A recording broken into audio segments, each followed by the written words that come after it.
Good morning, everybody. Uper Jim from beautiful Empire, Michigan. We are off-grid camping here at Empire, Michigan. This is a hip camp. I've never done one of these before. So this is the setup here. So we got the Teardrop and our Springbar tent working together. Let's put the solar panels up. We got the house battery charging on the Rockpal 100 watt. And we're getting a pretty decent charge right now. Let's see what we got. 2.5 amps coming in, so that's good. So that'll top off that house battery on the Teardrop. Then over here we got our rich panel charging the Blue Eddy EB70S. This just about topped off. The refrigerator did cycle on. We would definitely be getting more than 40 watts coming in. So this thing's just about topped off, as you can see. So that's powering the 12-volt refrigerator over there. As far as the campground goes, this is a great spot. Pretty much have the place to myself. Of course, it is midweek. I'm sure this place will fill up over the weekend, but there's probably 19, 20, probably about 24 spots here.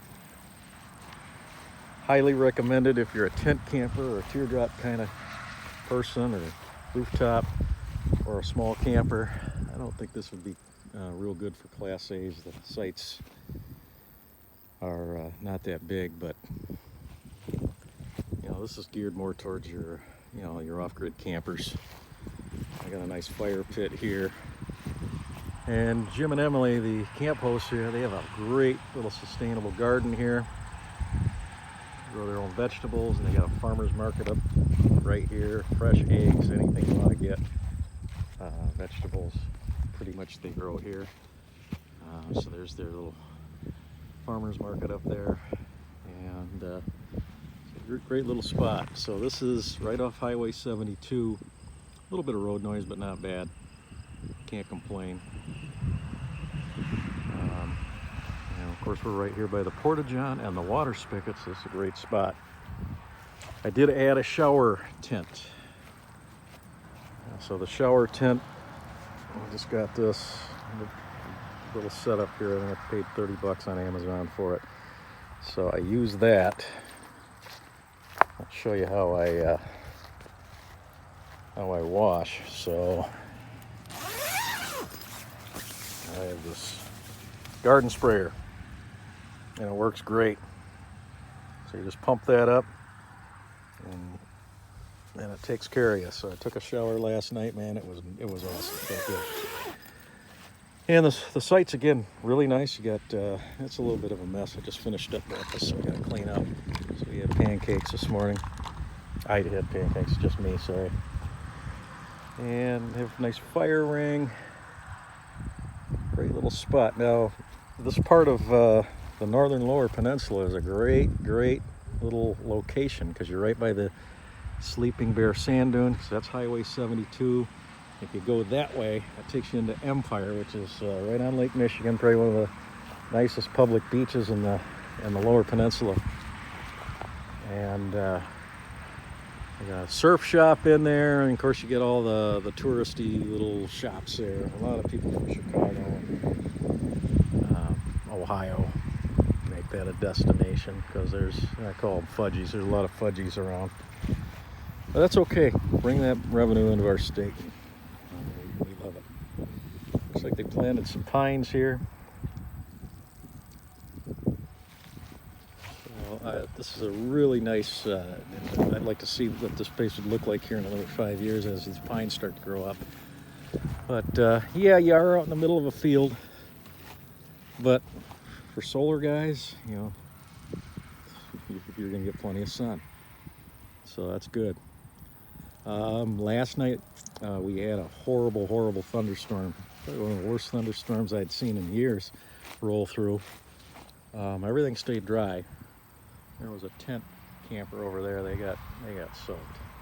They had one of those nylon tents. See, if you had a Springbar, you wouldn't have had that problem. So the old Springbar tent kept all the supplies nice and dry. No water, that's good. Of course, the Teardrop, watertight, no problems there. It rocked a little bit, man. The winds were cranking. So then all day yesterday, on and off rain, heavy winds, like the shower tent, that thing got knocked down. So I got that thing secured pretty good. I did have it behind the tent, and it was fair game for the wind. So we got it secure now. The solar day wasn't really good until about late afternoon, and I was able to top off the Blue Eddy. In fact, I got to get that Blue Eddy into the shade here. Not good to put these things, in the direct sunlight, but we're good. So we were able to keep that thing going. So we didn't run out of power. House batteries were fine, but everything's getting topped off today. Game plan later, as soon as we get ready to go here, maybe the Sleeping Bear Dunes or Empire Beach. I haven't decided. Maybe do a little bodyboarding on Empire Beach if I go that route. If not, maybe just go hike the dunes. And again, you're right by Sleeping Bear Dunes. You're by Lake Leelanau, all the wineries up here. You're by Traverse City. So if you're looking for a nice remote place, it's quiet, but by all the attractions of the Traverse City area, this is a good spot. I mean, you got Interlachen right by here, Interlachen State Park. But again, you're going to have the crowds. The hip camps, I just discovered that online, and they're pretty intriguing. Basically, it's like a VRBO for campsites, because there's not a lot of BLM or National Forest land around this area, and if they are, they're usually taken, and they're usually loud. So I think there was one state forest spot, but this was like $20 a night. I mean, you can't beat it. You got the conveniences of being right here. Plus, if you want to buy some fresh produce and eggs, and they have firewood. So highly recommend Jim and Emily's hip camper here right off of M72 in Empire. I'll try to get the name for you in the comments, but it's highly recommended.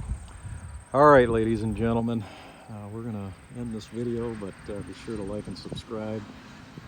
This is Youper Jim from Empire, Michigan. Have a good day, everybody.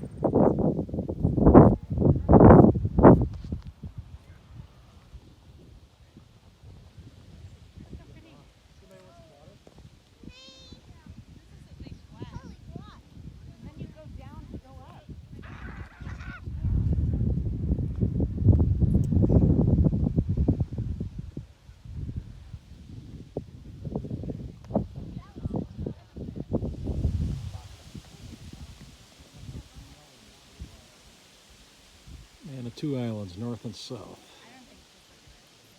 Sleeping Bear Dunes. Oh, cool. Okay. Can go with you. Yeah. Okay. We will. I mean, I found it. We're gonna go. Here come girls. Did you want a picture with you down there?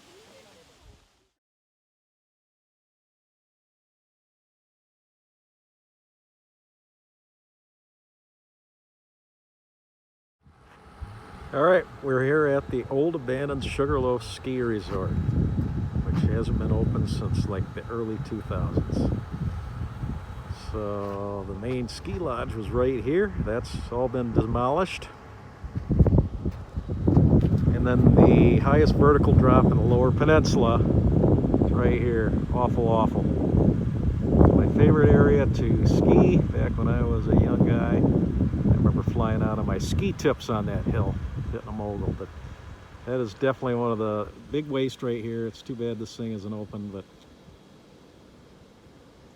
you know, it's still here. Hopefully maybe somebody builds it back up again. Not sure what's going to happen to Sugarloaf. The golf course is still open. That's over here. a great area.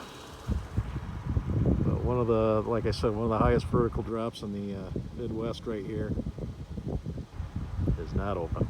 So there you have it, Sugarloaf Mountain. It's like a ghost town here.